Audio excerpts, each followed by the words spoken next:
মাম্মা অনেকক্ষণ তো পড়লাম, একটু খিদে খিদে পাচ্ছে। ঠিক আছে, যা। A few moments later.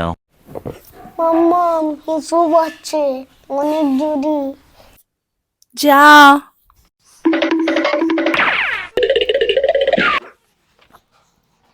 A few moments later. উফ, কি জোরে পেট ব্যথা করছে মাম্মা, হাগু পাচ্ছে। যাও, আর কি করা যাবে। উফ, পাগল করে দিল আমাকে, বিরক্ত লাগে যেন। মাম আজকে স্কুলে জানো তো কি হয়েছে? हे प्रभु हे हरि राम कृष्ण जगन्नाथ प्रेमानंद মাম্মা অনেকক্ষণ পড়ে নিয়েছে, এবার ছেড়ে দাও। এবার তো ছেড়েই দেবো। এতক্ষণে তোর পড়া হয়ে গেছে না, দাঁড়া।